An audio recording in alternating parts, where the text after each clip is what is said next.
presentación, doctor. Ok. Bueno, pues bienvenidos todos. Somos poquitos, entonces espero que esté más fluida la plática. El objetivo de la plática es hablar sobre, bueno, el título era telemedicina en urgencias, pero finalmente es algo que todos conocemos bien o mal. Vamos a hablar algo de la evidencia que hay ahorita, obviamente de cómo cambió el COVID a la telemedicina actual, pero sobre todo quiero que discutamos sobre algunas herramientas nuevas que tenemos a nuestro alcance y de las cuales pues voy a presentar algunas de ellas, ¿no? Déjame compartir la pantalla.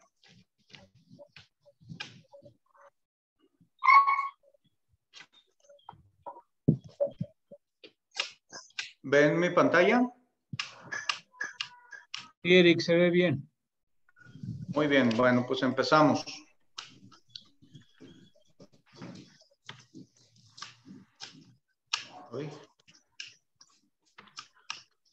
Ok, los objetivos de la plática va a ser hablar sobre los conceptos generales de lo que es la telemedicina, enfocados a telemedicina en urgencias, el estado actual, algunos de los artículos que consideré más importantes para platicar ahorita, y un tema o un término que me gustaría explicarles más adelante, que es la denominada tecnología médica exponencial, en el cual vamos a desarrollar algunas de las herramientas existentes y de las herramientas que realmente tenemos en nuestro entorno.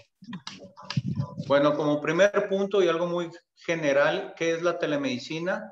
Es un sistema que nos permite brindar servicios de salud utilizando las nuevas tecnologías de la comunicación para intercambio válido de información, diagnóstico, tratamiento y prevención de enfermedades. No pretendo echar mucho rollo al respecto de lo que es, sobre todo pues, viendo a quién voy a dirigir la plática, por lo cual me voy a ir pasando esto un poquito más rápido.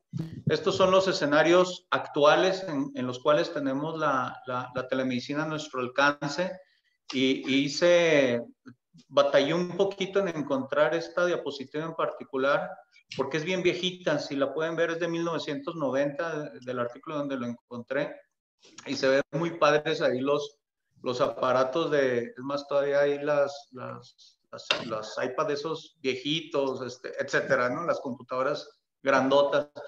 El objetivo de esto es de que vieran que la telemedicina obviamente no es algo nuevo, es algo que tiene más de 30 años siendo ya algo estudiado, algo validado en muchos países. Desgraciadamente en nuestro entorno es algo relativamente reciente y ese es el objetivo de la plática, que veamos el por qué en nuestro entorno es algo reciente y de pronto nos encontramos artículos de hace 30 años, ¿no? Bueno, me encontré este artículo del 2019 donde expertos en Estados Unidos se juntaron para definir lo que es la telemedicina de emergencia y nos dieron una definición muy acorde y que me gustó una palabrita que salió por ahí. Ellos lo definen como la atención remota de enfermedades agudas, lesiones y exacerbación de enfermedades crónicas, incluyendo lo que es la evaluación inicial, diagnóstico, tratamiento, atención, coordinación de la atención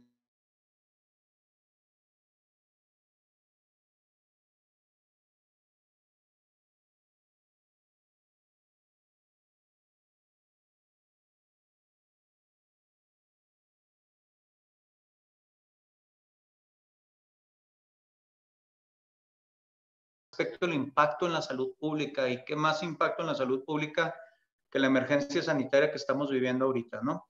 Pero además la complementan con esto. Los urgenciólogos son los únicos calificados para realizar la telemedicina de urgencia, de emergencia, ya sea programada o no, para proporcionar atención médica en todo el espectro de condiciones y severidad. Le dan esa importancia al urgenciólogo como que es el único cualificado para precisamente dar esa atención a distancia. Digo, no es fácil atender a un paciente presencial, sobre todo en ciertas circunstancias que vemos todos nosotros, pero atenderlo a distancia sin poderlo tocar, sin sentir el pulso, sin ver la coloración real, es obviamente muchísimo más difícil y es algo a lo cual en muchos escenarios se presenta día a día, ¿no? Y es algo que invariablemente vamos a empezar a presentar nosotros. De ahí la importancia de nuestra especialidad, en la cual obviamente somos demasiados poquitos como para que esto lo dejen exclusivamente en nuestras manos, pero debe ser, me parece, uno de los temas a desarrollar en la residencia médica al futuro, sobre todo porque, insisto, esto es algo que inevitablemente va a formar parte de nuestro día a día. Bueno, voy a poner algunos de los artículos, unos viejitos que me encontré que me llamaron la atención. De telemedicina aplicada a la atención sanitaria urgente, aspectos metodológicos y prácticos, es un artículo muy general en el cual, no puse en el cual nos dan a grandes rasgos cuáles son las ventajas de la telemedicina. Vamos, el disminuir la sobreocupación de la sala de espera, una atención un poco más inmediata, el atender a poblaciones de zonas un poco más retiradas, pero enfocado a emergencias. Nos dan un parteaguas porque dan importancia sobre todo a lo que es la atención prioritaria prehospitalaria. Es decir, no es lo mismo dar una consulta programada de psiquiatría en la cual cito al paciente dentro de 2 semanas a que ahorita se nos caiga el niño y tenga un traumatismo severo y llegue el paramédico y no sepa qué hacer y tenga una posibilidad de asesorarse de un experto, ¿no?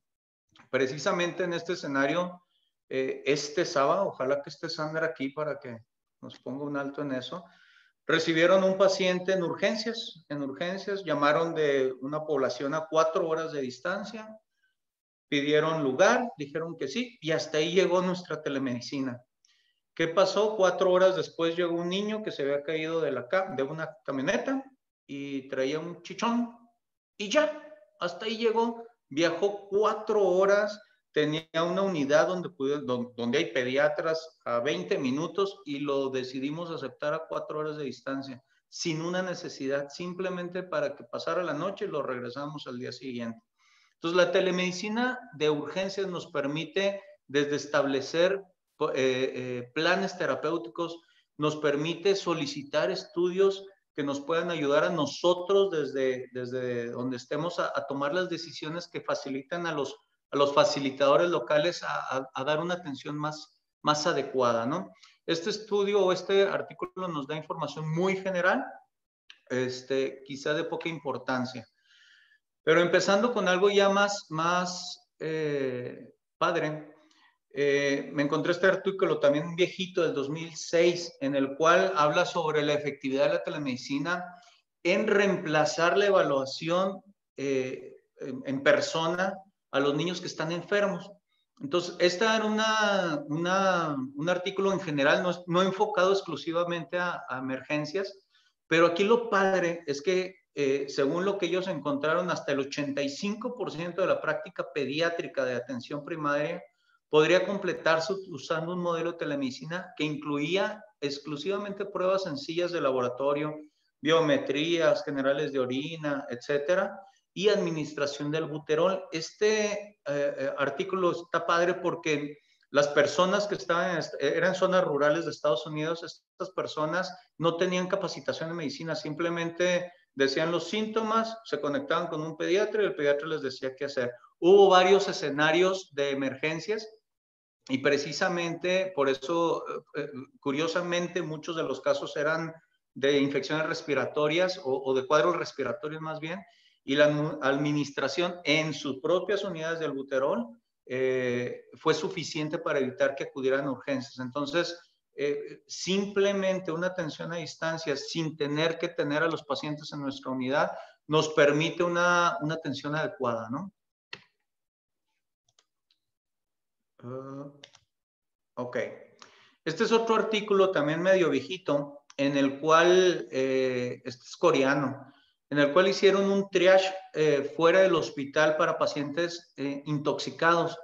Y lo más relevante de este estudio es que encontraron que hasta el 54% de los pacientes que requerían de alguna evaluación por haber recibido algún tipo de intoxicación eran intoxicaciones menores o intoxicaciones, o más bien ingestas de productos no tóxicos que no requerían el acudir a urgencias. Entonces, este triage extrahospitalario evitó hasta el 54% de las consultas, ¿no? Este otro artículo, también del 2011, es el estudio SMART, en el cual se desarrolló en un transcurso de 4 años en 4,219 pacientes. Este es en adultos, pero aquí lo estoy poniendo para resaltar la importancia de lo que es la telemedicina de urgencia, de emergencias. En este estudio lo que hicieron o la intervención es poner electrocardiogramas. Vamos, llamaban, había algún paciente con síntomas cardiológicos, llegaba el paramédico, el cual no tenía capacitación médica ni mayor información más que la de saber hacer un electrocardiograma. Entonces, a estos pacientes llegaban, se les ponía un electrocardiograma, el cual se enviaba de forma electrónica al hospital de referencia donde le tocaría ir a ese paciente. Y lo importante es de que de todos estos pacientes, muchos no tenían síndromes coronarios agudos, por lo cual no necesitaban una consulta de urgencia, más o menos 2/3 partes de estos pacientes. Y eso evitaba, pues, precisamente que tuvieran que trasladar a todos los pacientes a urgencias. Es decir, no eran síndromes coronarios que ameritaran una atención urgente, ¿no? Pero más que ello, hasta el 74% de estos pacientes recibió el electrocardiograma prehospitalario como una medida de control. Tuvieron a una cuarta parte de los pacientes a los cuales no se les hizo. Aquí lo importante es que el tiempo desde la llamada hasta que se le hicieron el ecocardiograma fue de 20 minutos en el escenario contra 79 minutos cuando llegaban hasta el hospital. Estos 60 minutos de diferencia es lo que ellos consideraron como muy relevante, con una P bastante significativa, ya que le permitía al equipo del hospital al que se iba a referir prepararse para recibir a este paciente. Y de ello, el tiempo desde la llamada hasta que se le hiciera el tratamiento médico o que se emitiera para hacer algún procedimiento de hemodinamia fue muchísimo menor. En este escenario, en este estudio de California, realmente ese tiempo no fue significativo. Sin embargo, estamos en un escenario donde los sistemas de emergencia, de paramédicos, etcétera, funcionan muy bien. En nuestro escenario, cuando nos llega un paciente desde que está en urgencias, el tiempo que tarda haciendo el triage, en lo que lo pasan a emergencias, en lo que consiguen al interno que haga el electrocardiograma, en lo que van por el internista para que lo interprete, en lo que le llaman al cardiólogo. En nuestro escenario real, y estoy hablando del ISSSTE, nos podemos pasar un par de horas. Entonces, una intervención tan sencilla como el identificar prehospitalariamente un síndrome coronario agudo nos puede ayudar para que el team de emergencias esté preparado para recibir a este paciente. Ya llega directo, en pocas palabras.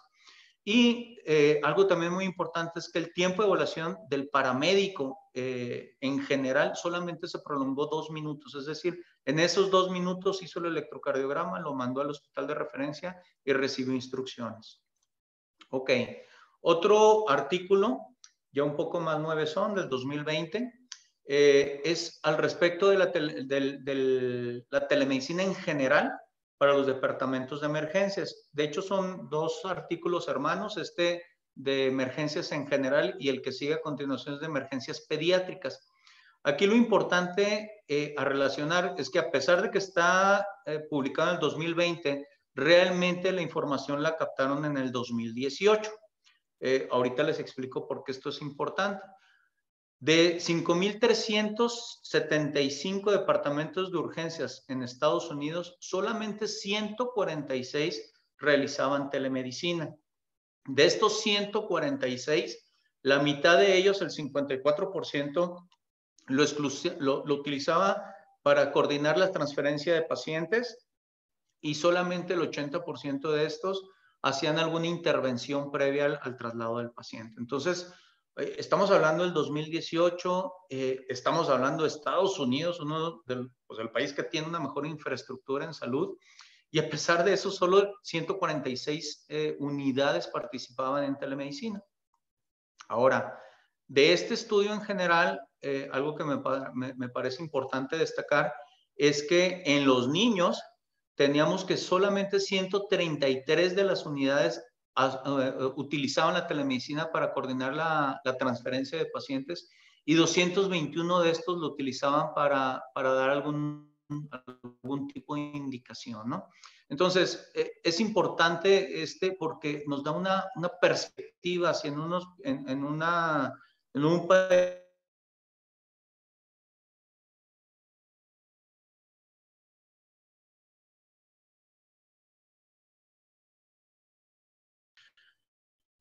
Este es el estudio hermanito en el cual hicieron la misma evaluación, pero en telemedicina de niños. Este fue un poquito más viejo, el 2016. Y la telemedicina solamente se hizo en el 8% de todas las unidades de emergencias donde atienden a niños en Estados Unidos, 337 de 5,375. El 80% de esto servía para coordinar las transferencias.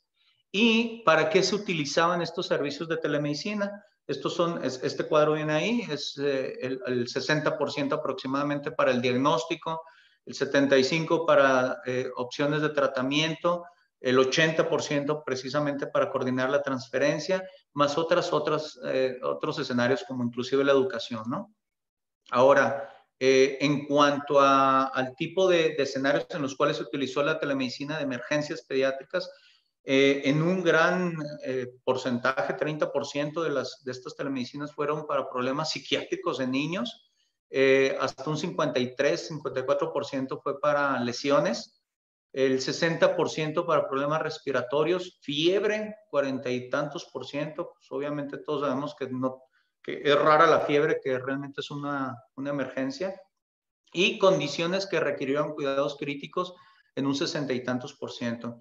Entonces, estos son los escenarios comunes en los cuales se utiliza la telemedicina de emergencias pediátricas y digamos que esto es lo que nosotros esperaríamos encontrar en nuestro medio. De hecho, pues, las patologías van a diferir de centro en centro. Por ejemplo, curiosamente nosotros en Chihuahua vemos muy poquitas traumatismos, realmente no es lo nuestro, la gran condición de nuestros pacientes graves van a ser problemas respiratorios en la mayor parte de las ocasiones, ¿no? Bueno, este es un estudio que me llamó la atención. Este ya sí es más nuevezón, del 2020, y era cuando traíamos la escasez de los equipos de protección personal. Entonces se las idearon para meter unas iPads, y literal, así se llama el artículo, el iPad, los ponían en estos tripiés y en estos tripiés se los ponían frente al paciente y luego a través del iPad podían ver al paciente, escucharlo, hacerle preguntas y lograron disminuir en un 50, un 75% el uso de equipos de protección personal. Entonces, pues digo, me llamó la atención porque finalmente empezamos a utilizar tecnologías no convencionales ante la epidemia que estamos presentando y esto finalmente nos está sirviendo en muchos ámbitos de la medicina, ¿no? Yo creo que la telemedicina ha sido uno de los más avanzados. Ok, encontré estudio, esta revisión sistemática al respecto de la efectividad de un triage remoto. El estudio está larguísimo, pero lo más importante es que ningún estudio demostró disminuir el uso de emergencias. Este estudio, ojo, es del 2019. Justamente, perdón, se publicó en el 2019 con información previa. Es decir, estábamos justo empezando con todo este relajo de la pandemia y lo puse porque en particular este resultado no demostró disminuir el uso de emergencias. Ahora, aquí empezamos con un poquito ya de lo más nuevo. Este estudio se llama Juniper, habla sobre todo lo que es un estudio bastante grande en el cual nos hablan sobre todo lo que es la teleconsulta. No se enfocan exclusivamente en urgencias, pero nos dan cifras que me parecieron muy, muy importantes compartirles.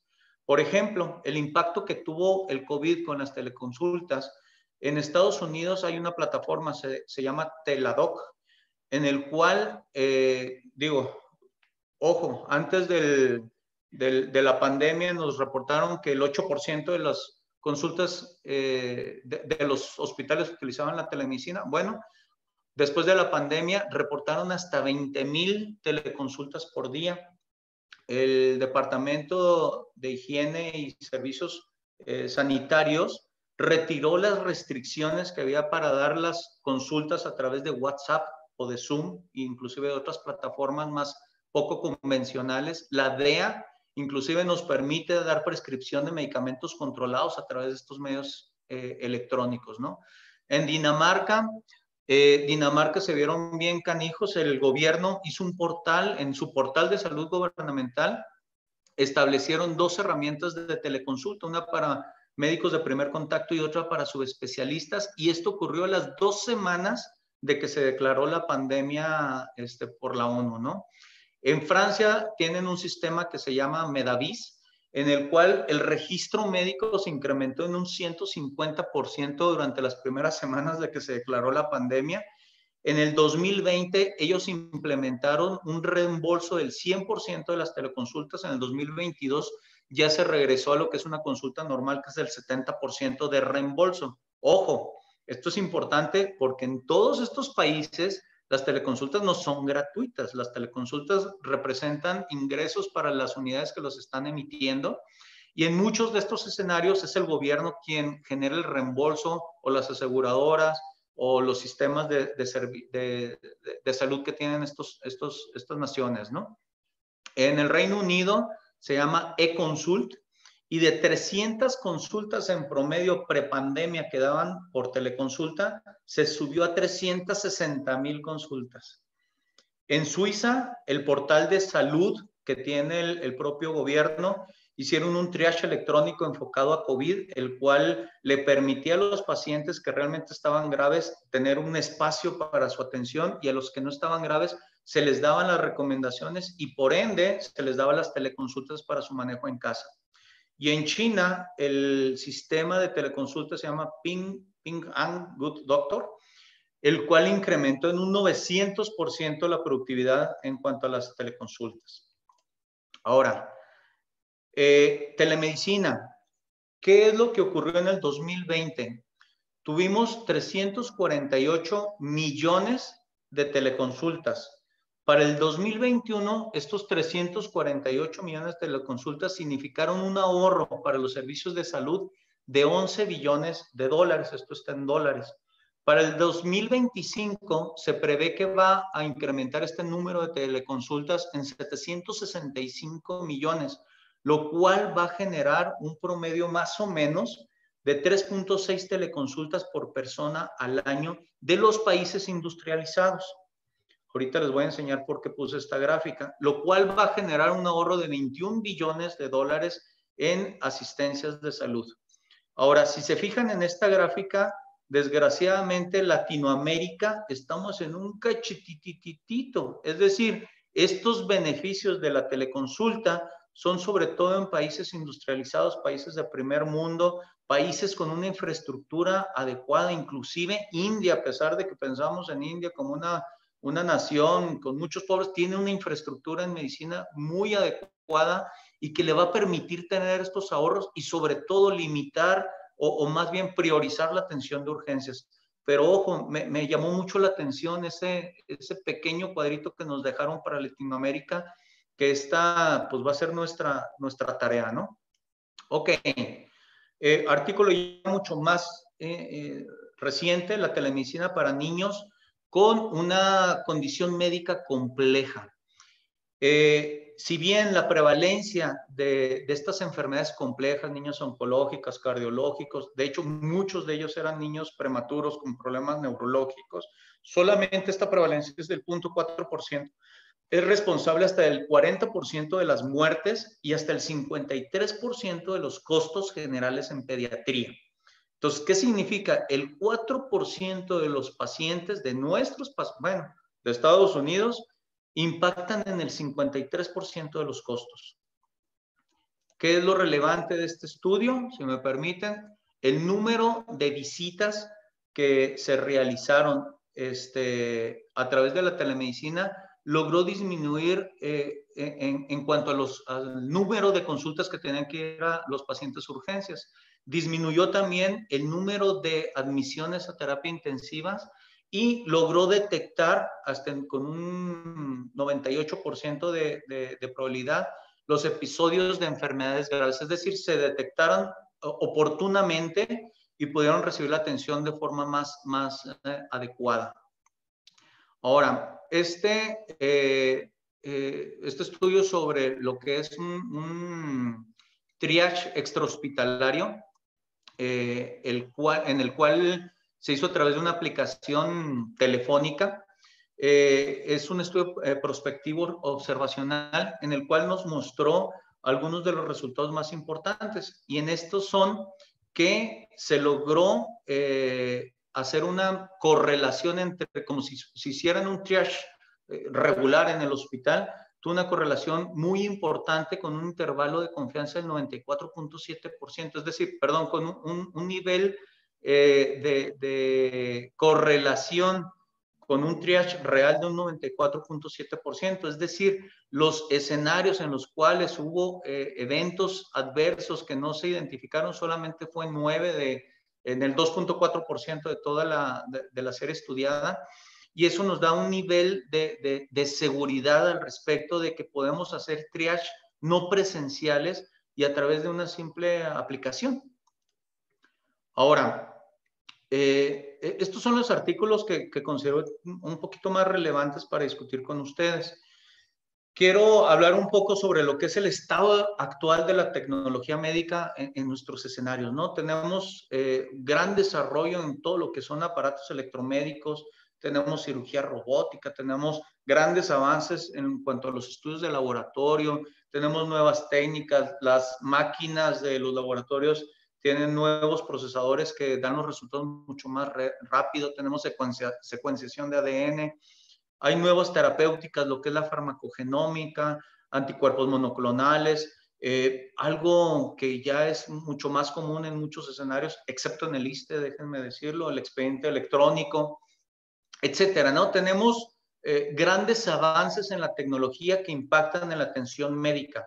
Sin embargo, tenemos muy pocos avances que nos permiten hacer que esta nueva tecnología en medicina se pueda aplicar para las poblaciones que no están dentro del hospital. Es decir, estas tecnologías todavía están muy circunscritas, ojo, no solamente a los hospitales, sino a ciertos lugares de alta referencia, por ejemplo, los hospitales de tercer nivel en nuestro país.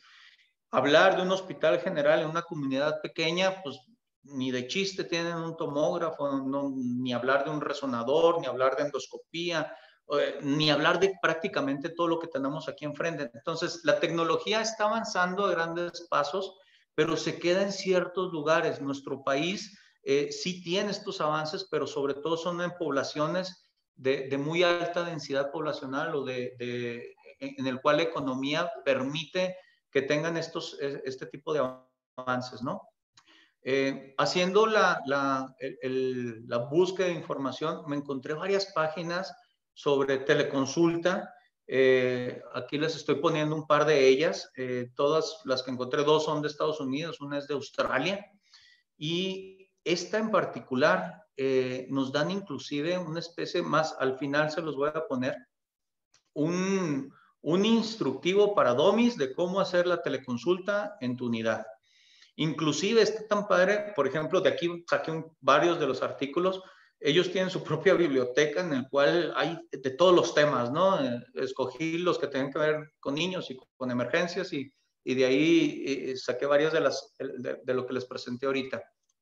Este es de Australia. En Australia, las poblaciones rurales, las distancias para atender, vamos, en las que están las poblaciones y los centros de salud son muy amplios. Entonces, todo lo que es la medicina de transporte, la telemedicina está muy desarrollada y ellos tienen sus propias páginas, tienen sus propias organizaciones, asociación de telemedicina, Estados Unidos y de Australia y de todos lados, ¿no? Entonces, están muy desarrollados en esto y obviamente la pandemia les dio un empujón para que lo empezaron a implementar con mayor eficiencia. Busqué en México, me encontré esta publicación del 2013, 4 experiencias de telemedicina en México. La verdad es de que están muy básicas, no les voy a poner ni los resultados. Era prácticamente, hicimos telemedicina en el Hospital de Nuevo León y logramos que los estudiantes no se tuvieran que trasladar de un lugar a otro. Entonces, la telemedicina en nuestro país, no digo que no haya cosas más nuevas, pero son más anecdóticos, son reportes del uso de alguna nueva tecnología, etcétera. Y si lo estamos haciendo, creo que este va a ser el escenario para que lo podamos compartir, pero sobre todo para que lo podamos replicar los que no lo estamos haciendo. Bueno, otro de los temas que yo quería mencionarles es lo denominado tecnología médica exponencial. Me voy a salir un poquitito del tema, doctor, no me regañen. Y por azares del destino yo llegué a este libro, se llama Organizaciones Exponenciales de Salim Ismail. Es de esos que están allá en California, en Silicon Valley y todo eso. Y es de esas gentes que tienen una mentalidad completamente diferente. Y lo pongo aquí porque mucho de lo que presenta tiene que ver con medicina, curiosamente. Y les voy a poner uno de los ejemplos que me puse a investigar y que son reales.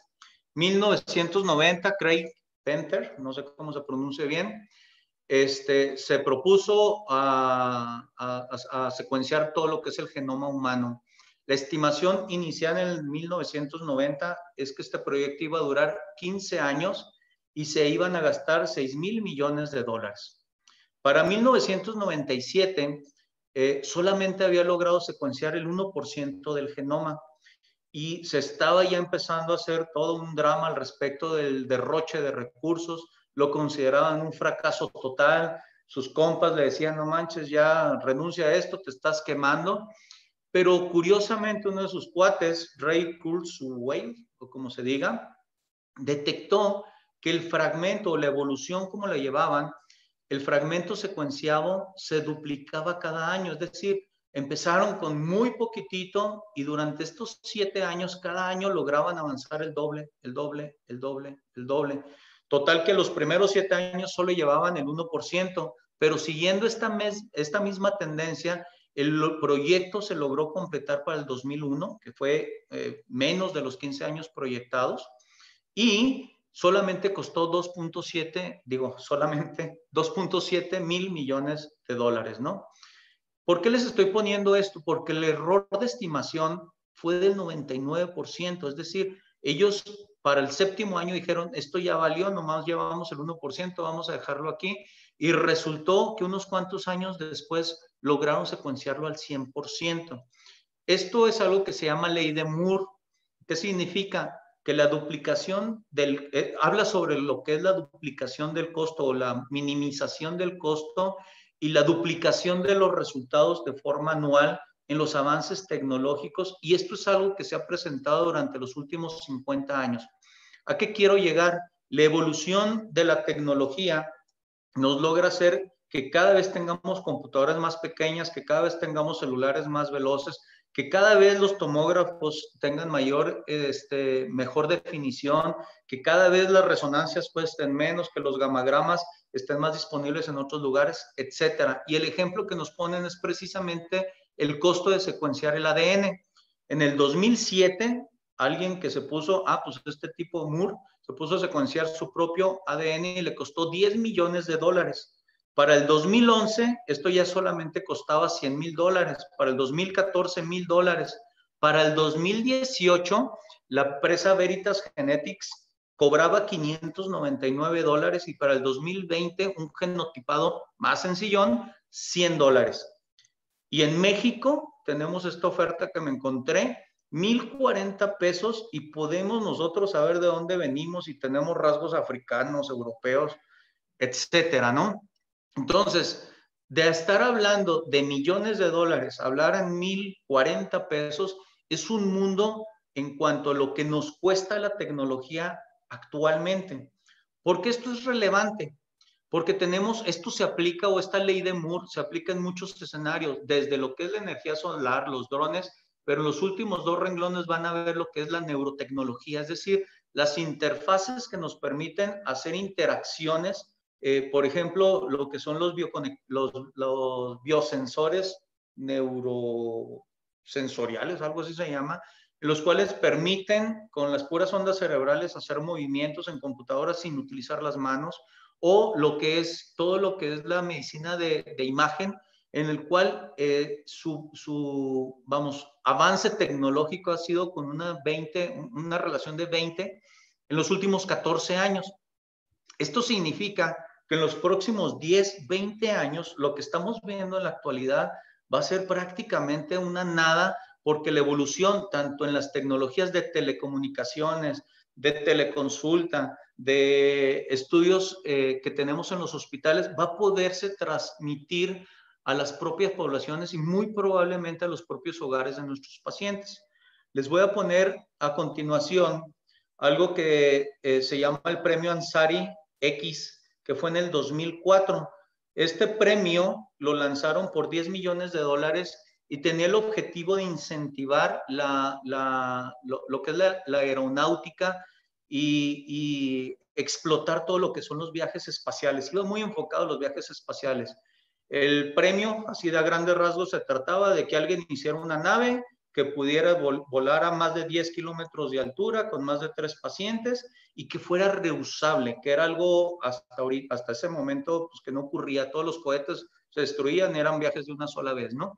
Bueno, vieron que fue tal la participación, que los avances que les llevó a hacer esto fue tan espectacular, que empezaron a hacer premios en otros escenarios, que son los que vamos a ver a continuación.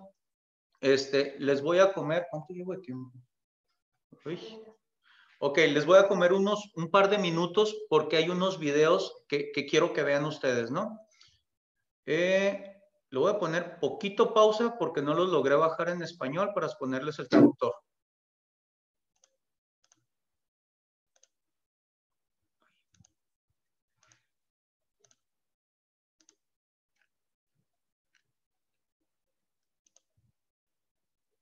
Ok.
Ok, ¿por qué les puse este video? Porque este premio se lanzó por $10 millones. Ay, perdón. Se lanzó por $10 millones y ojo, ya hubo un ganador. ¿Qué significa? Que esos sensores que seguramente ahorita han de valer millones de dólares, dentro de 10, 15, 20 años, los vamos a tener en todos los lugares, en todos los hogares, o van a estar en nuestro ambiente mucho más fácil.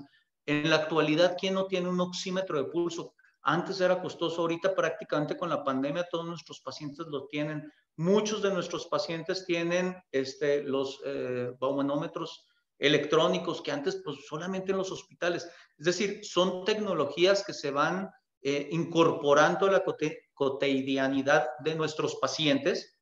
Y ojo, eran, digamos, aparatos medio viejones. Ahorita estos nuevos aparatos que vienen a continuación nos van a poder predecir si el paciente tiene una CPK-MB muy elevada, pues órale, vayas a urgencias en este momento. Si el paciente le duele el pecho, pero todos los signos vitales están normales y los sensores bioquímicos que van a detectarnos estas cosas están normales, no se preocupen. Y ojo, estos ya no van a ser solamente el paciente los va a interpretar, va a haber una red completa de apoyo alrededor de toda esta tecnología nueva. Les voy a poner otro video, mismo escenario.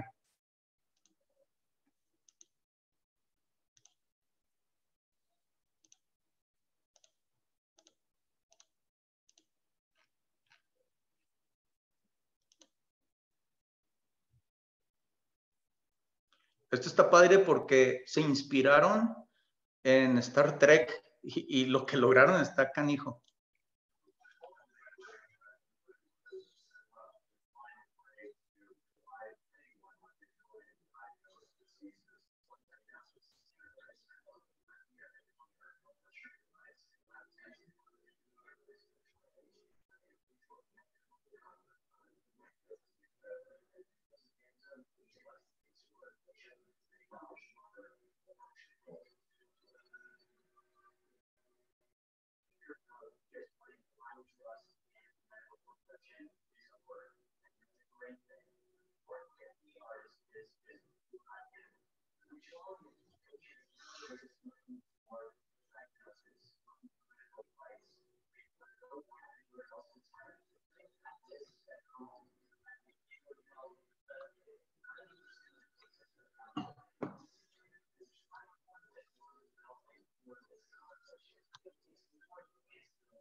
Muy bien. ¿Por qué les pongo este video? Porque es otra de las tecnologías que ya se desarrolló. El premio era de 1.25 millones de dólares y ya hubo un ganador.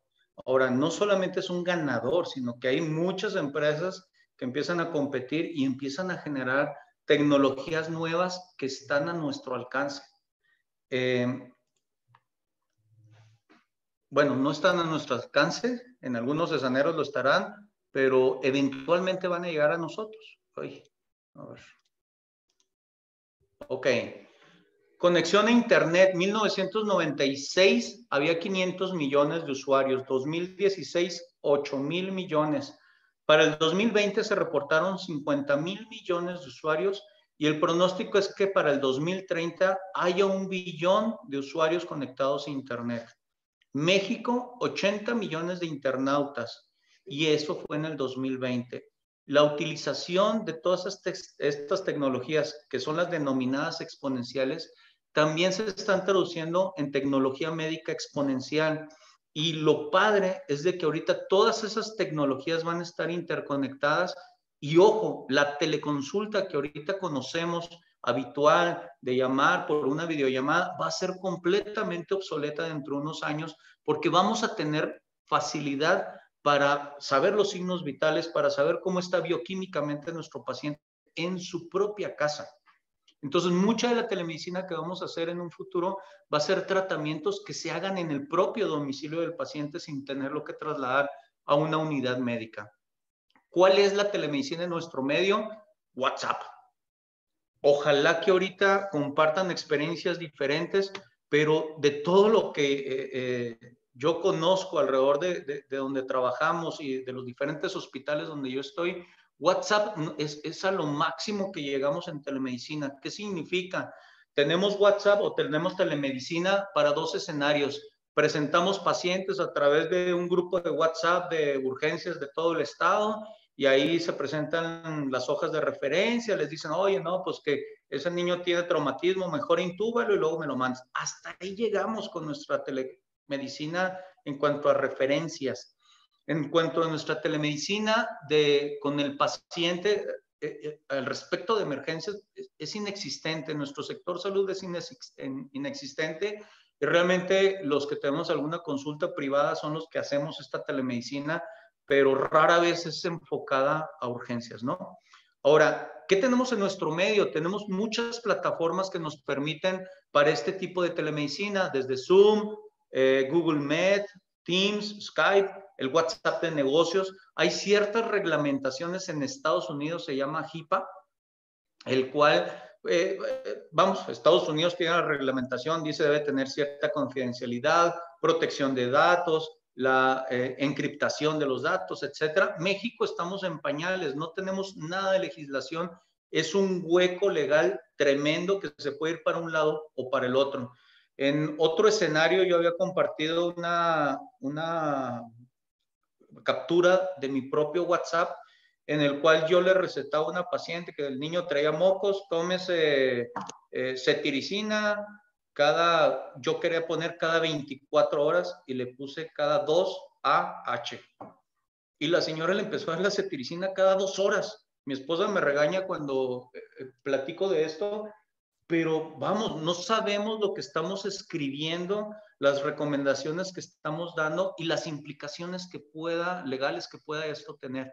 Entonces, este tipo de plataformas que ahorita tenemos en nuestro medio, Doctoralia, Julipractice, Mi Receta Digital, Doc24, Top Doctor, más otras, le puse telemedicina y salieron un montón, están muy enfocadas a la medicina particular.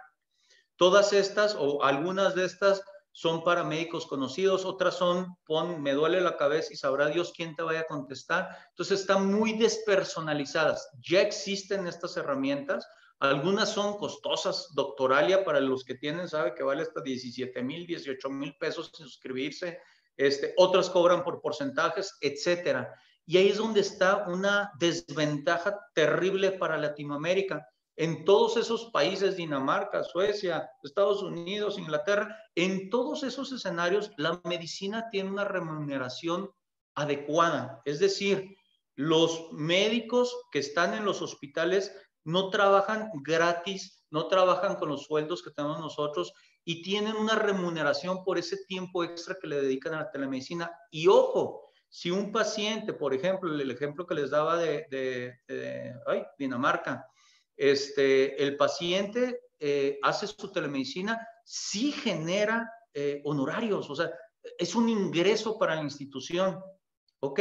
Y esos ingresos tienen reembolsos a través de los aseguradores, de la forma que sea, pero es una forma de capitalizar a las instituciones. Y ahorita se está convirtiendo en una fuente de ingresos muy importante porque los costos de producción son sumamente baratos. Es decir, la infraestructura que necesita la institución para poder ofertar teleconsulta a los pacientes es mínima y es la difusión en cuanto a la disponibilidad de teléfonos inteligentes está muy amplia, sobre todo en países de primer mundo. Pero ojo, en nuestro país no estamos tan lejos, tenemos una amplia disponibilidad de estos recursos. El problema es de que nuestras instituciones de salud están acostumbradas a otorgar los servicios de salud de forma gratuita. Es decir, hay una falta de correlación o de corresponsabilidad con la salud de nuestros pacientes. ISSSTE, IMSS, SEDENA, INSABI, Seguro Popular, bueno, ¿cómo se llama ahora? Bienestar, etcétera, ¿no? Entonces es muy difícil que incorporemos este tipo de tecnologías que están hechas para medicina particular y las compaginemos con una medicina privada, sobre todo por los costos que generan. Sin embargo, empieza a haber otras tecnologías enfocadas a la medicina pública y me encontré esta que se llama Expert Salud, es una plataforma que está en su fase beta, está a punto de salir, trae detalles, pero me llamó mucho la atención porque va enfocada al sector público. Les voy a poner un pequeño video de 1 minuto y ya casi terminamos. Ay.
Entonces, tenemos esta guía de mejores prácticas de telehealth en Estados Unidos y es la telesalud para departamentos de emergencia.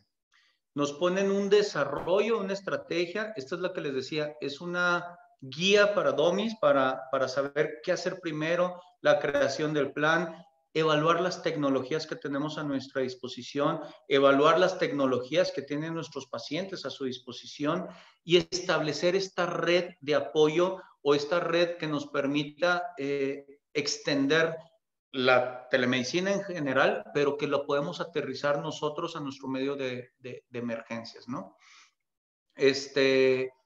Como les explicaba, tenemos una gran brecha, quizá económica o tecnológica con estas naciones que mencionabas anteriormente, pero ya empieza a haber plataformas que podemos usar en nuestro medio y que podemos hacer extensivas a nuestros pacientes institucionales. ¿Qué es lo padre? Que algunas de estas plataformas son locales, son hechas aquí en México y eso nos permite establecer vínculos en los cuales nosotros, por ejemplo, podamos utilizarla para que se haga un usuario del ISSSTE de Chihuahua y los pacientes puedan comunicarse con el ISSSTE de Chihuahua y se hacen guardias del teléfono que va a tener. Un teléfono en la actualidad inteligente nos vale $1,000, cualquier institución la puede adquirir. Disociamos la información personal y podemos hacer una telemedicina institucional que realmente le sirva a los pacientes. Ojo, estas plataformas tienen costos, las primeras que les mostré altos, esta última son costos muy bajos, depende de lo que quiera cobrar el médico, una institución podría no cobrar y eso nos permitiría otorgar una telemedicina real a nuestros pacientes, ¿no?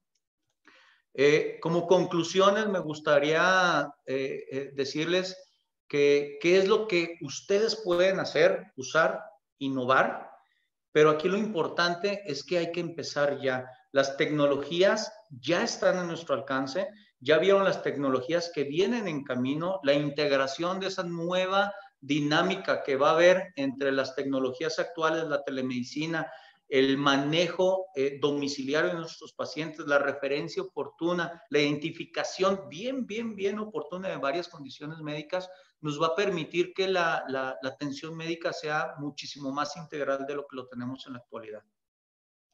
Y con esto termino. Les agradezco mucho su paciencia, espero no haberme colgado mucho. Muy bien, Eric. La verdad es que a mí me pareció muy buena la plática, la charla, muy interesante. Y de cualquier forma, pues todos estamos ya dentro de este torbellino que es estos aspectos tecnológicos. La cuestión es que obviamente por cuestiones de esto de la pandemia, yo creo que aceleró mucho del desarrollo en este sentido. Yo tengo algunas, pues quizás entre reflexiones y cuestionamientos. Lo primero que yo comentaría, ya lo definiste y todo, pero yo creo que sí valdría la pena definir muy bien qué es telemedicina, ¿no? Finalmente, pues es el abordaje de un problema a partir o a distancia. Sin embargo, yo creo que cuando hablamos de telemedicina, pues es tan amplio como lo podemos aplicar a casi cualquier cosa. Y finalmente, si hablamos de telemedicina como el hecho de que yo te hablo para comentarte algo, ya sea como paciente o bien como usuario del hospital o bien como un centro de referencia, pues finalmente sí, lo podemos decir, es una comunicación a distancia que hago y que te doy cierta información médica que va a servir de una u otra forma, ¿no? Mucho más avanzado lo que ya comentaste y que finalmente, pues los que vivimos esta época no solamente de Star Trek, sino más atrás, los programas de Perdidos en el Espacio y todos esos que ustedes ya no conocieron, pero en el cual pues se remontaba a hacer algo de diagnóstico a través de algún aparato.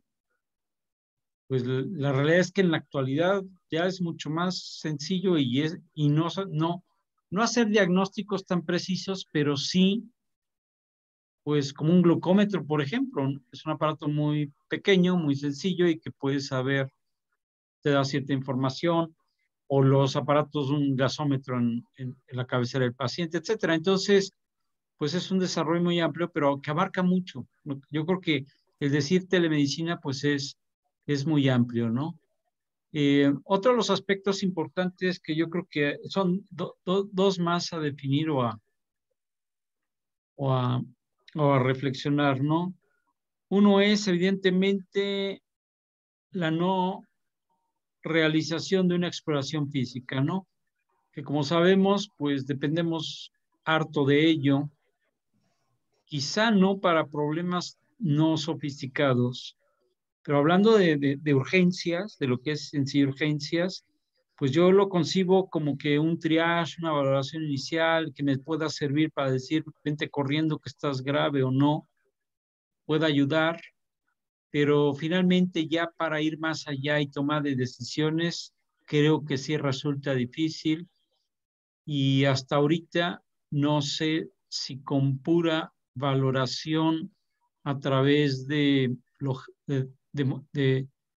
razonamientos logísticos podamos sustituir esta evaluación clínica que debemos de hacer, por un lado. Lo dejo ahí como interrogante, si ahorita lo comentamos. Y el otro aspecto, pues es el legal, ¿no? Ya lo comentaste, ya dijiste algo. Hay una laguna, tienes razón. E inclusive tenemos eh, responsabilidades legales. Una de ellas es que cuando damos una consulta, y normalmente pues es en el consultorio cuando hacemos esto, es muy raro, no conozco muy bien que lo hagamos todos, el hecho de dejar precedente de que se dio esta consulta por vía remota. Yo no hago práctica privada, pero mi esposa sí, y la mayoría de ustedes lo hacen. Y yo no sé si realmente queda sentado en el expediente o llegamos al día siguiente a la consulta, al consultorio, sacamos el expediente y dejamos asentado que se otorgó una consulta. Alguna vez, platicando esto con un perito legal, de medicina legal, esto es lo que recomendaba o lo conducente. Damos la consulta a las 3 de la mañana, lo que sea, y al día siguiente llegar a poner una nota. Esos dos aspectos yo creo que los dejaría aquí. Y como somos pocos los que estamos ahorita conectados, yo creo que sí valdría la pena que pues a lo mejor prendiéramos las cámaras y a manera de que podamos vivir experiencias, lo podamos compartir. No sé si alguien quiera compartir algo de Me, esto. me, me permite comentar al respecto de lo último que mencionó, doctor, el aspecto legal.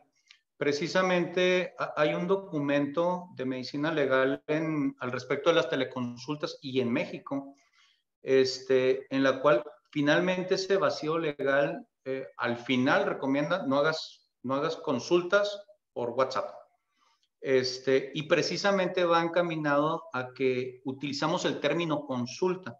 Entonces, algunas plataformas, como por ejemplo Doctoralia, como el Juli Practice o esta de Expert Salud, en esta última me metí a ver todo ese rollo que dice de políticas de seguridad y ellos, se supone que para hacer una teleconsulta debería haber un consentimiento informado. De hecho, así lo manejan en Estados Unidos y en todos lados.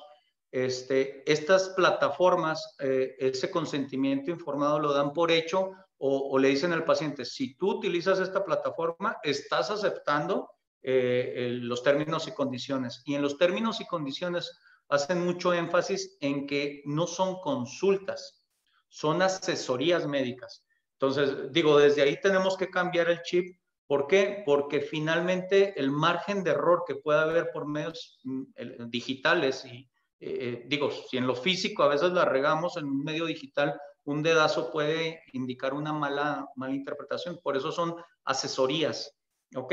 Y lo mismo ocurre cuando hacemos esas asesorías con colegas nuestros de que, oye, ¿qué le hago a este niño? Y pues un error de dedo nos puede generar. Por eso, teóricamente, más que el chat, las videollamadas o las llamadas permiten esta interacción y hace que sea más fácil entender las indicaciones. Hay ciertas instituciones, por ejemplo, aquí en Chihuahua, hace poquito tuve un niño en una UCIN y ellos tienen su propio WhatsApp de la UCIN. Entonces, cada vez que me preguntaban, oiga, el niño vomitó, ¿le quito la leche? Se la dejo. Ah, pues, ¿sabe qué? Se la dejo. Y luego me llamaban para confirmar la indicación y en el expediente las enfermeras la anotaban. El doctor indicó esto y hay un testigo. Entonces, es una forma más o menos, digo, no hay algo legal que te diga algo así, pero es una forma más que nada de corroborar que las indicaciones que se den a través de estas asesorías sean lo más benéficas para los pacientes, ¿no? Sí, sí, sí, definitivo. Pues no sé si alguien del grupo aquí que estamos ahorita en el Zoom quisiera comentar algo o alguna experiencia.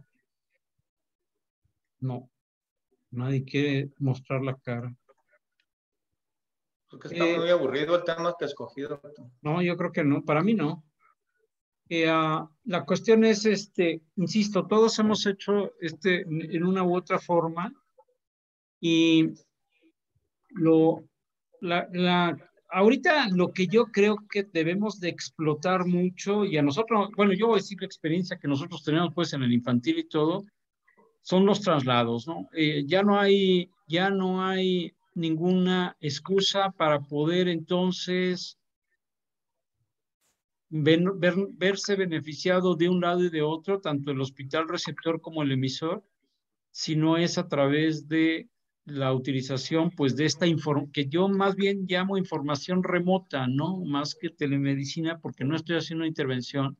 O tal vez sí, porque en múltiples ocasiones nos presentan pacientes y la recomendación, ¿sabes qué? Tráelo, pero tráelo intubado. Eso es parte de poder evaluar el caso con la información que nos están mandando y como dices, ¿no? aquí pasó al revés. A ti te mandaron un paciente que finalmente no requería una atención del nivel en el que, del segundo o tercer nivel, ¿no? Del tercer nivel, sino que requería nada más que en su sede podía hacerse la atención.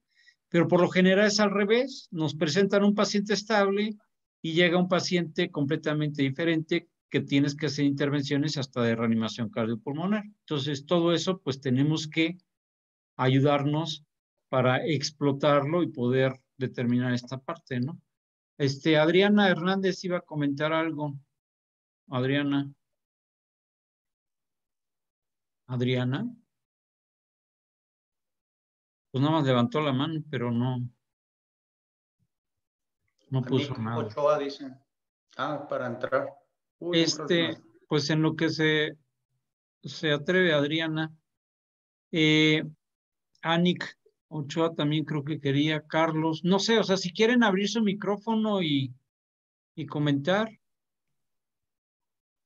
Es que están Chat, en mute, doctor, me parece. ¿están en mute? Ajá. A ver, déjame ver si... Espérenme. Espérenme, porque aquí participantes...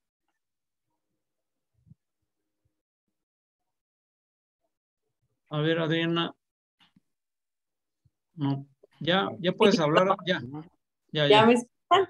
Sí, ya. Ya, es que estaba desactivado el chat, el video y el micrófono. Ok. Listo. Pero yo quería comentar que esto me parece como muy interesante y que podemos hacer como no solo ser espectadores, creo que hay muchas cosas que podemos hacer nosotros, encontrar como oportunidades para mejorar todo ese proceso de la telemedicina y adaptarlo a nuestro medio. Como ya comentaron, esa cuestión del consentimiento informado, de la manera en cómo sustituir, por ejemplo, una evaluación al hacer una videollamada. Todas esas cosas son como nuevas herramientas o nuevas oportunidades que nosotros podemos irlo puliendo. A final de cuentas, aquí en México, pues eso es un terreno muy poco explorado. Entonces tenemos mucha oportunidad para nosotros adaptar todas esas cuestiones de la telemedicina y sobre todo a los servicios de urgencias.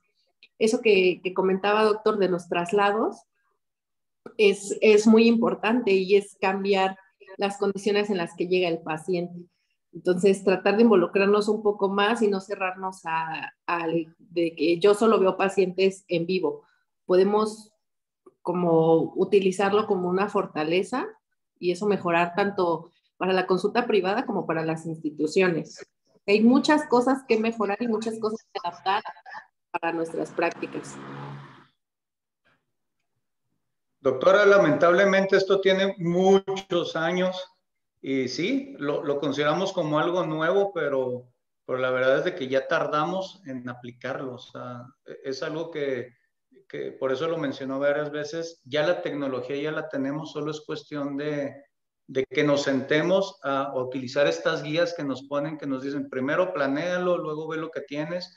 Y ojo, en muchas de estas vienen inclusive opciones para obtener recursos, fundaciones privadas que dan recursos precisamente para que nosotros podamos lanzar nuestro sistema de telemedicina.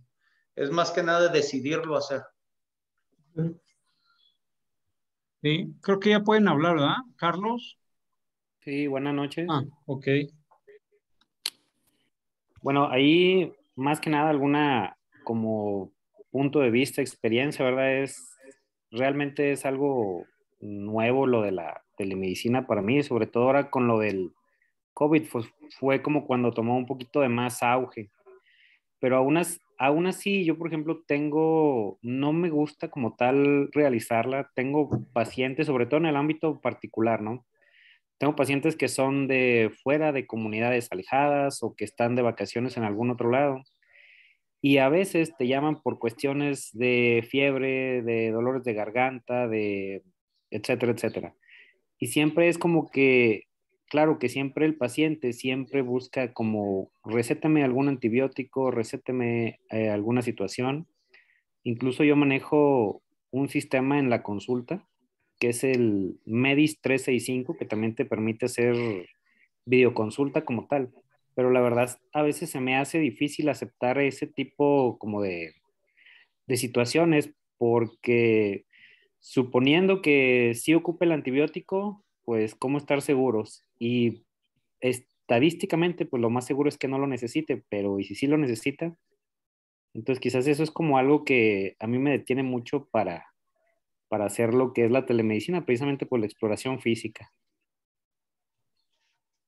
Sí, de acuerdo, doctor, pero partiendo de las probabilidades, o no de las probabilidades, sino de la frecuencia que tenga tu población. Digo, aquí en Chihuahua el 90% de los niños es una rinitis alérgica, el moco, entonces no tienen más que darle algún antihistamínico y el 90% se van a curar, ¿no?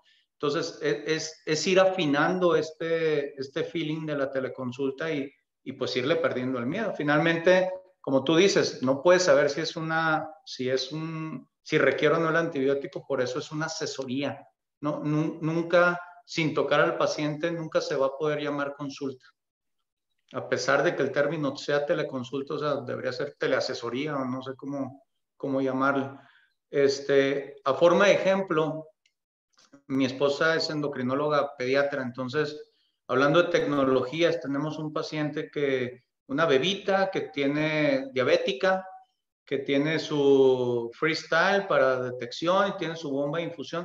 Entonces, qué padre que ahorita la niña tiene sus subidones o sus bajones de glicemia y a través de mensajes se le puede ajustar sin que tenga que ir a urgencias, sin pasarle cargas. No ha tenido una sola cetoacidosis. Entonces, se pueden controlar pacientes que sí tienen condiciones, digamos, que pueden convertirse en algo crítico, pero por desgracia solo está en el medio particular, ¿no? O sea, esto lo deberíamos de poder poner también en el medio público, no solamente para los que tienen esas posibilidades económicas. Sí, ¿alguien más iba a comentar? Guillermina, Joaín, Mejía, Pamela. Hola, buenas Pamela. noches, doctor. Sí. Hola. Sí, adelante, adelante. Primero, Eric, estuvo muy padre tu plática. Sí nos interesa, pero no nos dejaban hablar. Ya, ahorita ya sé. Estuvo muy interesante, nos gustaron todos los artículos que presentaste y pues definitivamente sí la tenemos que hacer más. Yo estuve en el ISSSTE en un tiempo y también hacíamos contacto con los doctores del 20 de noviembre, entonces sí estaba como interesante llegar a presentar al paciente, aunque luego me agarraban, a ver, usted preséntelo, no tenía toda la información completa, pero sí estaba padre que pudiéramos comentarle los casos y poder trasladarlos más rápido. Entonces sí, no es aburrida, estuvo muy interesante y me gustó. Gracias, Pamela. ¿Quién más iba a preguntar? Ahí, ya. Hola, buenas noches, doctor. Hola. Sí, igual yo tuve la oportunidad durante la carrera, igual en el ISSSTE, de hacer práctica y en la manera en la que utilizaban la telemedicina era para ciertas consultas consulta externa, principalmente de dermatología. Y yo creo que ahí también es un punto importante porque, como lo decían, en cuestiones legales también tendríamos que ver como por la privacidad del paciente, ¿no? Porque él al estar exponiendo o al estar dando a conocer su padecimiento, su sintomatología a una persona digital, en este caso, se puede malinterpretar o esta información se puede desvirtuar y puede llegar a otras personas que no son propias de medicina y hemos visto actualmente, ¿no? Que muchas fotos o muchos comentarios o conversaciones luego llegan a salir a la luz pública y es un problema. Yo recuerdo que en mi práctica de dermatología éramos 4 estudiantes los que entrábamos al área de telemedicina junto con la doctora y teníamos la oportunidad de ver las lesiones.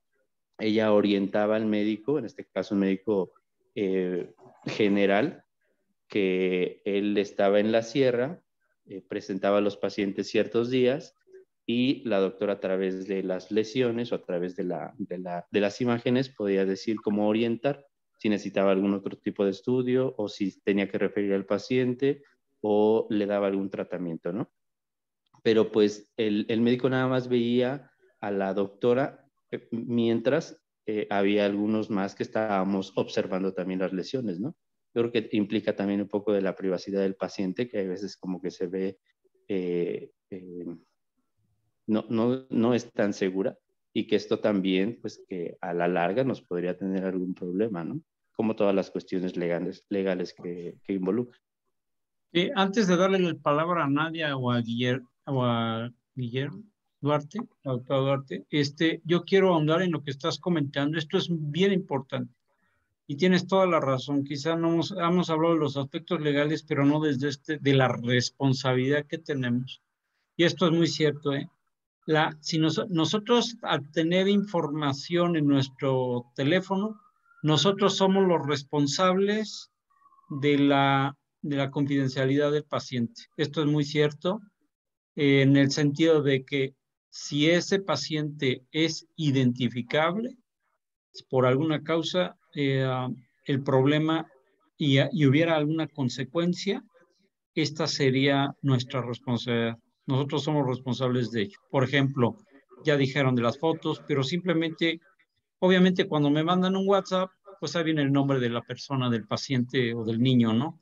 Y entonces, si me robaran ese WhatsApp y vendieran esa información, el que es el responsable de esa información es el dueño del teléfono, ¿no? O del que está portando esa información. Entonces, lo que comentas es también muy, muy cierto. Insisto, estamos hablando de una telemedicina y aquí quiero hacer la otra pregunta, porque estamos hablando de una telemedicina más enfocada a lo que es la consulta, que lo hemos visto, ¿no? Doctor, mi hijo tiene infección de vías aéreas, ¿será COVID? O hasta los mismos que teníamos COVID cuando estuvimos, sobre todo en esta época, pues encerrados, ahí estábamos y todo era a través del WhatsApp. Y está bien, no estoy diciendo que no se deba utilizar. Sin embargo, creo que faltan muchos aspectos para que podamos, sí libremente, poder utilizar este recurso. Y estamos muy enfocados en lo que es la práctica privada, pero ¿qué tan aplicable está siendo ya en la práctica institucional? Me imagino, o yo me quiero imaginar una telemedicina más bien, insisto, cuando podemos hacer una intervención de algo, ¿sí? Cuando podemos hacer un buen diagnóstico preciso de algún padecimiento a distancia. Esto mismo que estamos haciendo finalmente es parte de la telemedicina porque estamos mandando cierta información en el sentido que estamos intercambiando información médica, etcétera. Bueno, es eso. Pero ya la aplicabilidad que tiene, por ejemplo, pues todos pertenecemos o estamos en un chat en el cual comentamos algún caso y entonces todos llegamos a una conclusión y ayuda a la intervención del colega que está a distancia para poder mejorar, porque yo en mi práctica ya tuve un paciente con esas condiciones. ¿Qué les parece a este paciente? Aquí está la radiografía, aquí están los laboratorios. Bueno, pues es un tipo también de telemedicina que está enfocado en nuestra práctica, que es urgencias, y que emplea la experiencia de todo el grupo para poder llegar a una conclusión. Entonces, eso es lo que yo creo que también debemos de, pues hasta cierto punto, enfocarnos, y no nada más la identificación o la consulta del paciente. La doctora Duarte, si está ahí, iba a hablar, o Nadia, el iPhone de Nadia, o René, creo que también quería platicar algo, ¿no? ¿No, René? No,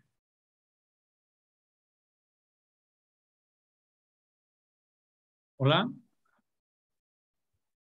Creo que mi conexión de internet está mala. René, creo que ibas a comentar algo, ¿no?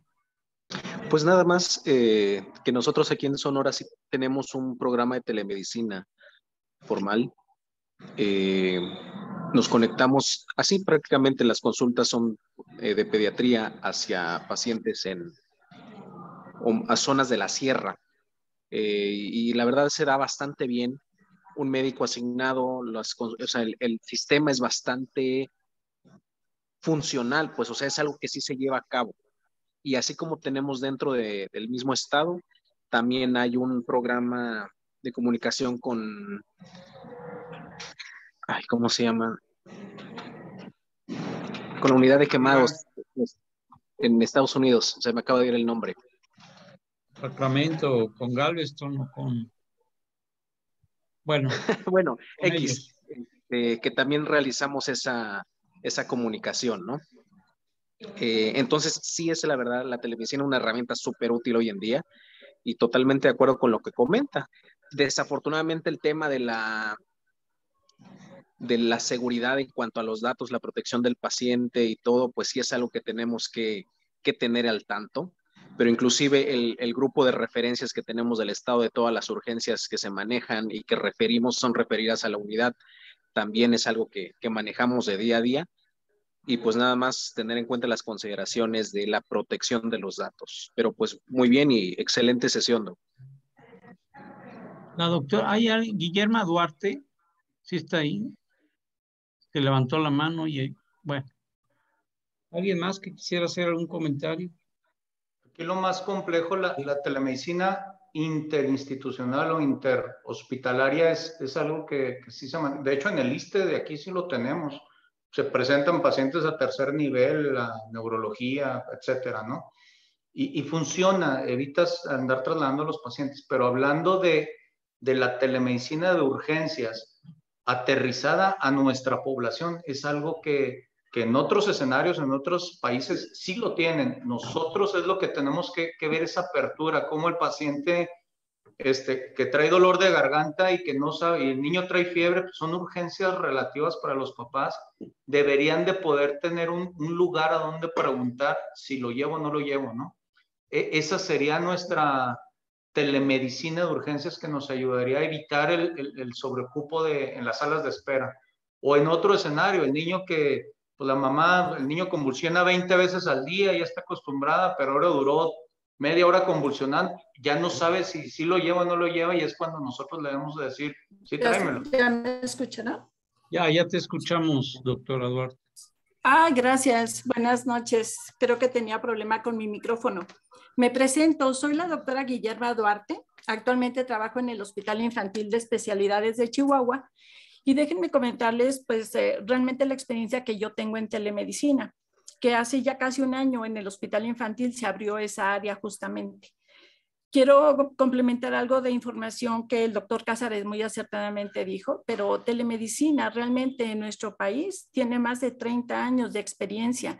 De hecho, una de las primeras instituciones que inició con esta experiencia fue precisamente el ISSSTE. Y el ISSSTE tuvo a bien a partir del 20 de noviembre comunicarse con diferentes estados para que todos los pacientes llegaran referidos correctamente al Hospital Centro Médico Nacional 20 de noviembre.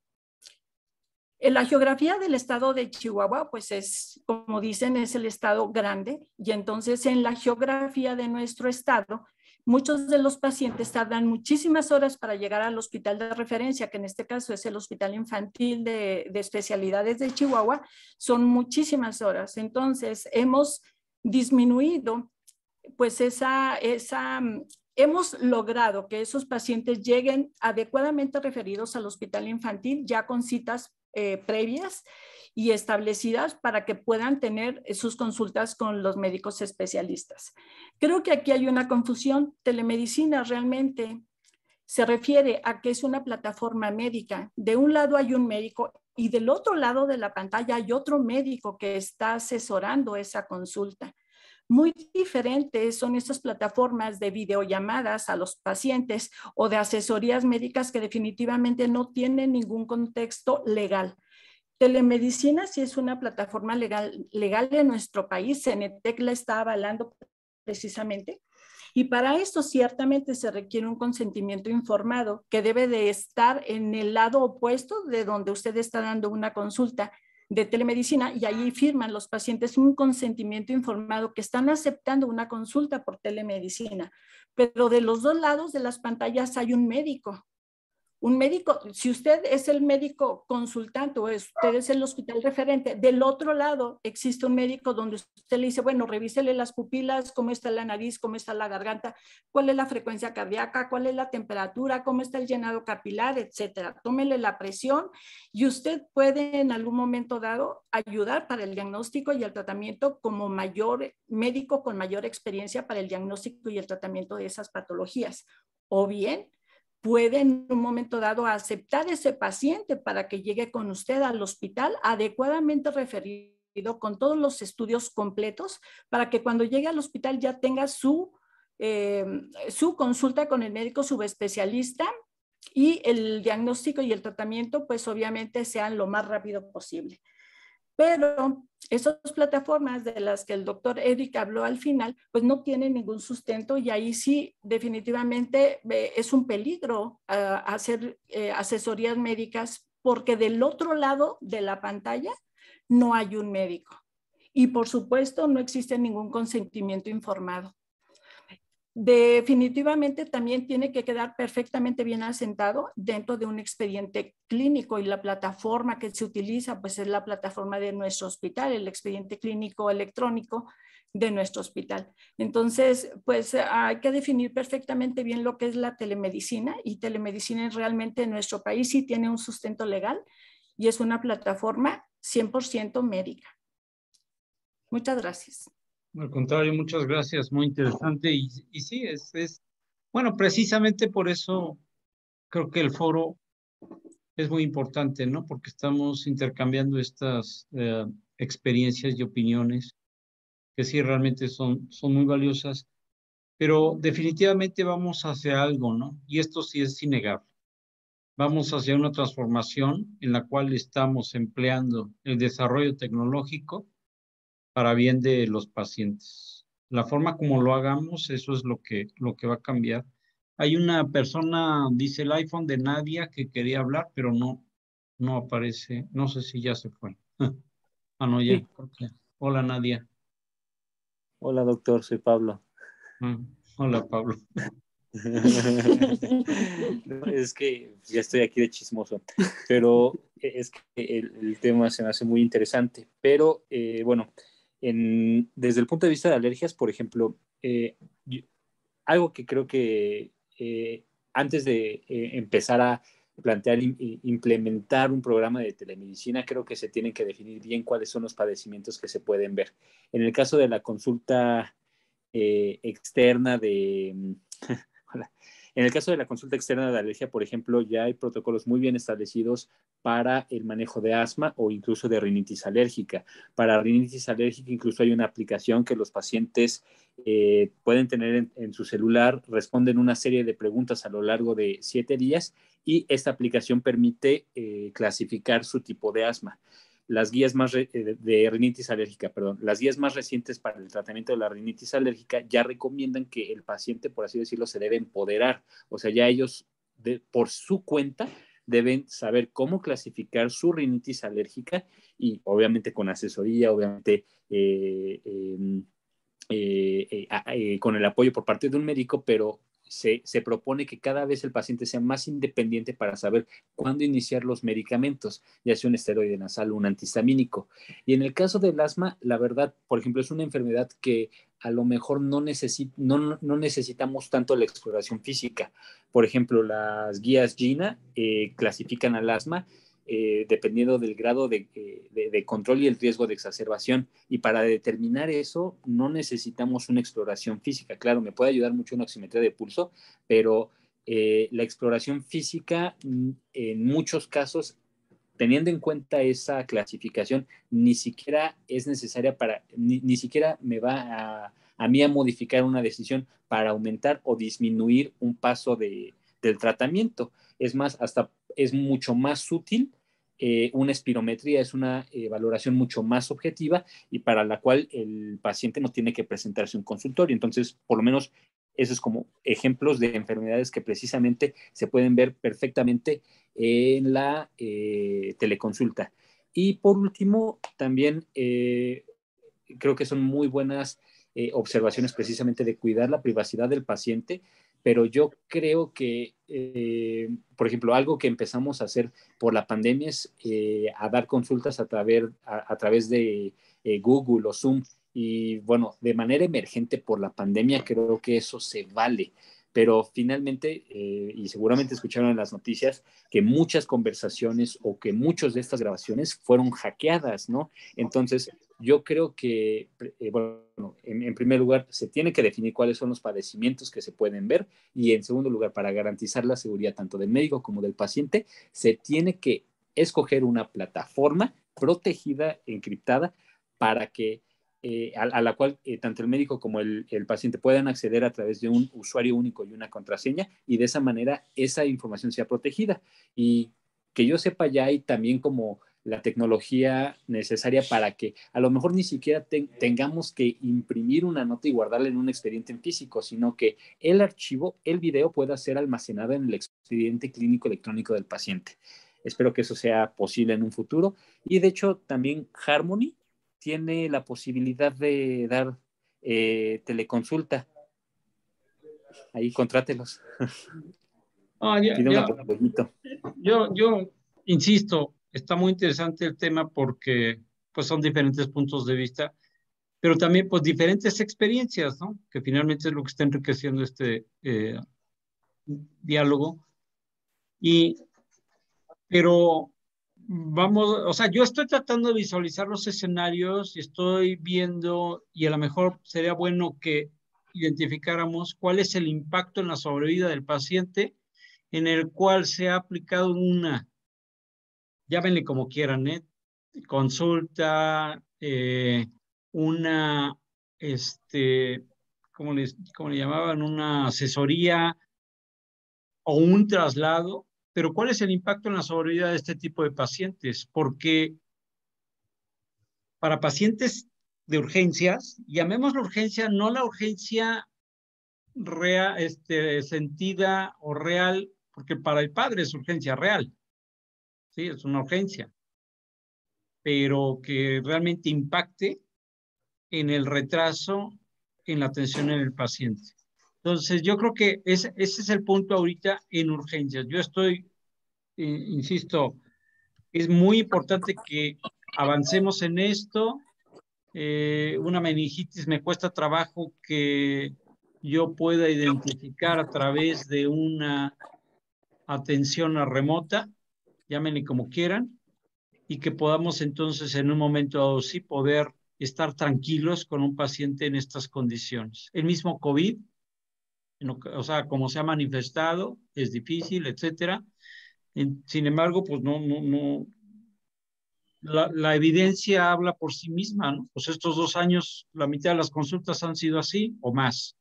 Entonces, sin embargo, sí tenemos que ser muy cuidadosos, ver la disciplina en la cual estamos hablando. Para la misma exacerbación de asma, pues me cuesta a veces trabajo poder clasificarla. Entonces, yo creo que es muy importante, muy interesante, y que pues es punto de discusión para el futuro, ¿no? Porque va a ser una realidad esta, ¿no? ¿Sí? De hecho, en el video que les mostré, hay un espirómetro que tiene el paciente ahí que se conecta el resultado a tu consulta. Entonces, vamos a eso, ¿no? Es que eso va a ser, no nada más va a ser abre la boca, sino que tienes el aparato al lado y el aparato es el que va a suplir algunas de la exploración, ni modo, así es, y es una realidad. Y a lo mejor con puras cifras de capnografía, de oximetría de pulso, a lo mejor una una nanogota nos va a poder identificar alguna situación bioquímica, alguna alteración bioquímica. Entonces, sí, yo estoy consciente de que esto pues les va a tocar a ustedes, porque a mí ya es menos probable que me toque, pero así va a ser. Finalmente, el cuestionamiento también es pues el imbalance que va a tener el desarrollo, no solamente institucional, sino de países a países, ¿no? Pero está muy bien, está muy interesante y muy importante. Guillermo, creo que otra vez levantó la mano. Sí, otra vez, si me permiten, el último de los comentarios. Algo importante que dijo el doctor es de que, pues, la privacidad del paciente. Y en telemedicina, la señal que viaja por internet va encriptada. Y definitivamente esta señal no es hackeable. Y usted puede en algún momento dado mostrar lesiones dérmicas, a lo mejor los genitales del paciente, lo que usted guste y mande, pero estas imágenes no son hackeables. Nadie puede ingresar a esa señal. Esa es la importancia justamente de telemedicina. Entonces, vuelvo a insistir, las otras plataformas en realidad no le dan esa privacidad al paciente, y en esa parte de que ahorita toda la información ya está respaldada y es oficial, que usted no lo exteriorice, se puede meter en un problema médico legal tan solo por utilizar una plataforma que no sea segura. Telemedicina en realidad es una plataforma segura, con un internet seguro y no hackeable. Muchas gracias. Con esto termino mi participación y mis comentarios. Muchísimas gracias, doctor Eric. Muchas felicidades, muchas felicidades. Estuvo muy bonita su plática. Al contrario, muchas gracias, doctora Duarte, por la participación. Ojalá el mes que entra también las personas que se están conectando continúen con esta costumbre del último martes de cada mes reunirnos. Yo creo que esto es muy importante, y finalmente este foro es para intercambio de opiniones, de experiencias, ¿no? Pues creo que queda mucho por decir. Insisto, pues el futuro realmente es tan amplio como querramos nosotros, el horizonte, pero y lamentablemente pues también dependemos mucho de presupuestos y cuestiones económicas. Esto también es una realidad, y me refiero a que sí, en nuestro medio la mayoría, como dices tú, la mayoría tiene un teléfono inteligente.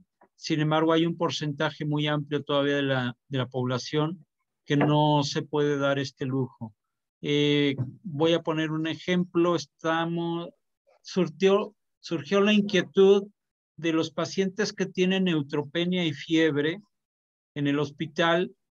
Estos pacientes de bajo riesgo también son manejados en hospitalización. La mayoría de los hospitales así es. Sin embargo, pues a mí me causa inquietud el hecho de que estos pacientes puedan manejarse en forma ambulatoria. Habrá pacientes que tengan los medios para manejarse en forma ambulatoria y otros no. Entonces, se está desarrollando actualmente una aplicación en la cual los papás la carguen en su teléfono. Estamos hablando de neutropenia y fiebre, para que puedan manejarse a distancia, es decir, en casa. Vienen, se les da la consulta, se visualiza que el paciente tiene neutropenia, se identifica que tiene neutropenia y fiebre de bajo riesgo, y en lugar de hospitalizarse pueda manejarse en forma ambulatoria con el protocolo de estar tomando signos vitales los padres, identificar cuáles son los factores y los signos de alarma, y enviar, y ellos nutran la aplicación, y en el caso de que aparezca algo que está fuera de lo normal, es decir, que tenga taquicardia, que tenga hipertermia, se alarme la aplicación tanto para el usuario, es decir, a los padres, como para el médico, y entonces en ese momento traigamos al paciente y lo hospitalicemos. Yo creo que esta es una forma de identificación, y de que finalmente pues es un tipo de telemedicina, quizá una variante de ella que a distancia nos está ayudando y que está aplicada para la medicina. Entonces, yo creo que sí hay un horizonte muy amplio, hay muchísimo por hacer y que aplicar, pero ya específicamente de urgencias, tiene sus virtudes, tiene sus ahorros. El simple hecho de desplazarse o no al hospital ya es ahorro para el usuario, es ahorro para el hospital mismo, y ahorro no nada más digo económico, ¿no? Sino de tiempo, etcétera. Y esto pues es favorable para todos, sobre todo para este tipo de pacientes para traslado, ¿no? Ok. Bueno, pues con esto yo creo que terminamos la charla, la no discusión, sino más bien intercambio de experiencias, que es muy interesante. Quedamos, yo creo que convidados a continuar Ya veremos si podemos organizar otro foro con este tema que yo creo que vale la pena.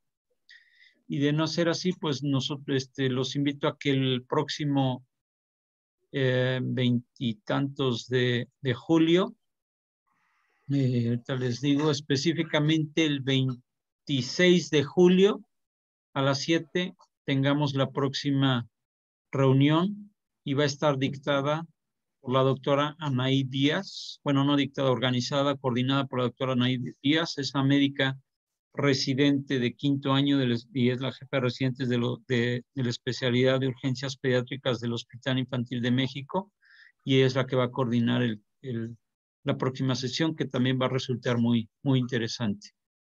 Pues te agradezco mucho, Eric. Nos tienes aquí platicando y plática y plática, y yo creo que ya sacamos el café y la cena, porque podríamos seguirnos, pero realmente es un tema muy, muy interesante. Te agradecemos mucho la preparación, la verdad es que estuvo muy bueno, tus artículos muy valiosos, y nos dejan mucho para poder aplicarlo, ¿no? Les agradezco a todos los participantes y nos vemos el 26 de julio a las 7 por esta vía. Muchas gracias y buenas noches. Gracias. Gracias, Eric.